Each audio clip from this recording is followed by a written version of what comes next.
The sanctuary here at Church of Our Savior is empty this evening.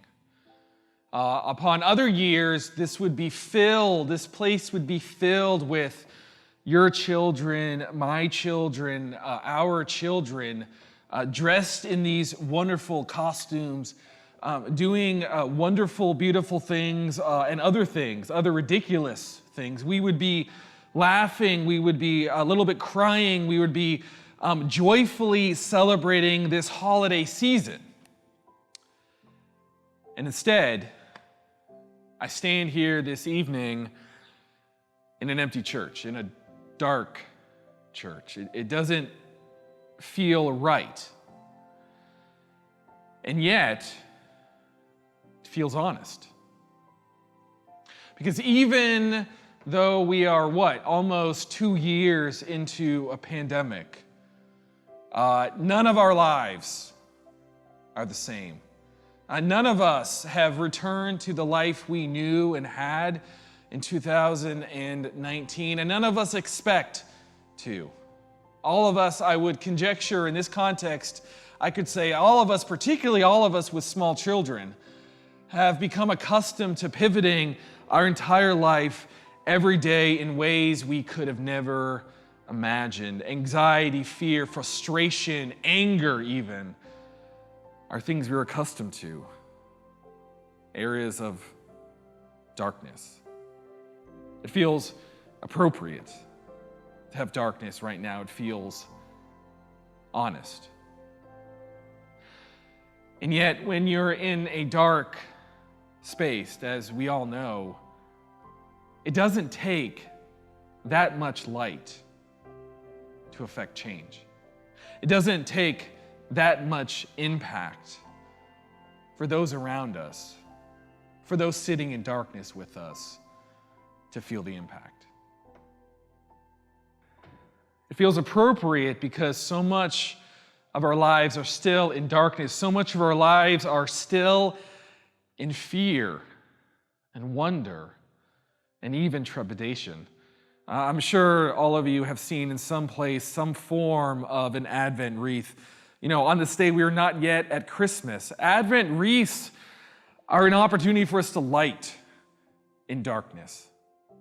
Reminds me of a story I once read. Actually, I read this story in more than one place with more than one version.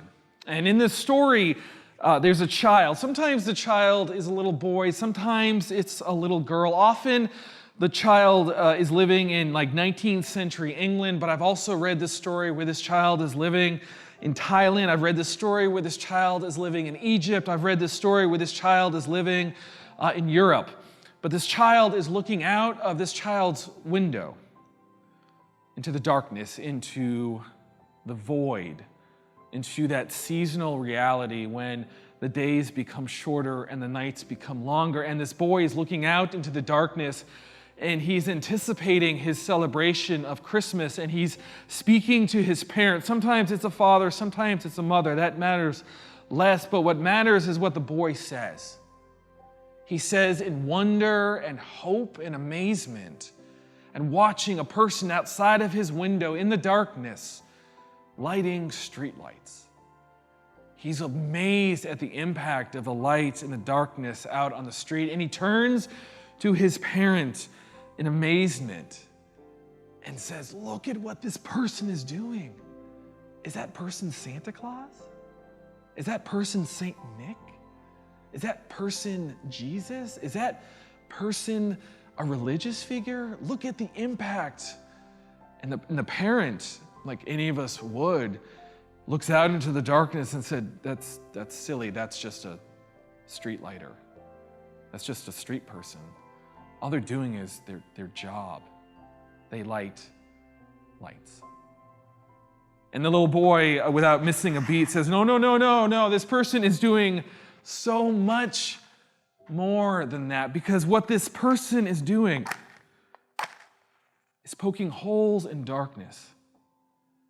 What this person is doing is showing the people out in the darkness, just like us, That while the darkness seems so omnipotent, the darkness seems so over the top and unable for any of us to make an impact, the darkness never wins.